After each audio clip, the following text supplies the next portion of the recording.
అరే బంటి, ఇంటర్వ్యూ అంతా బాగానే అయిందిరా, కానీ ప్రాజెక్ట్ ఎక్స్ప్లెయిన్ చేయమన్నారు. ఎక్స్ప్లెయిన్ చేయమన్నప్పుడు ఎలా ఎక్స్ప్లెయిన్ చేసావు? Sir this is team project, 5 members, good learning, everyone helped అని చెప్పినా బంటి. అబ్బా, సర్వనాశనం చేసేసావు. ఎందుకు బంటి? టీం వర్క్ చెప్పడం తప్ప?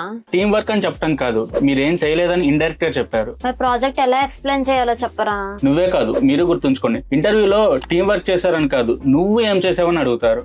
సో ఈ 3 స్ట్రక్చర్స్ ని ఫాలో అవ్వు, ఖచ్చితంగా సెలెక్ట్ అవుతావు. ఫస్ట్ వచ్చేసి ప్రాజెక్ట్ కాంటెక్స్ట్, అంటే నువ్వు ఏ ప్రాజెక్ట్ మీద వర్క్ చేసావని చెప్పాలి. సెకండ్ వచ్చేసి నువ్వు ఆ ప్రాజెక్ట్ లో ఏం చేసావు, అంటే నీ రోల్. సో ఇక్కడ నువ్వు ఏ మాడ్యూల్ మీద వర్క్ చేసావు, ఏ ప్రాబ్లమ్ సాల్వ్ చేసావు, అండ్ ఎన్ని లైన్స్ ఆఫ్ కోడ్ రాసావని చెప్పాలి. అండ్ ఫైనల్ గా మెజరబుల్ యూనిట్, అంటే ఒక లాగిన్ స్క్రీన్ యొక్క సక్సెస్ రేట్ 95 to 99% అయిందని చూపించాలి. సో మీరు ఈ స్ట్రక్చర్స్ ఫాలో అవడం వల్ల సెలెక్ట్ అయ్యే ఛాన్సెస్ ఎక్కువ ఉన్నాయి. అవును Bunty, Git hub repo link share చేస్తే ఏమైనా అవుతుందా? గిట్ హబ్ రెపో లింక్ అనేది నీకు చాలా బెనిఫిట్ అవుతుంది పింకీ, ఎందుకంటే నువ్వు కోడ్ మీద వర్క్ చేసావని వాళ్ళకి అర్థం అవుతుంది. మీరు హెచ్ఆర్ రౌండ్ ఈజీ అనుకుంటున్నారా? నెక్స్ట్ వీడియోలో చూద్దాం. అంటిల్ దెన్ సబ్స్క్రైబ్ చేసేయండి.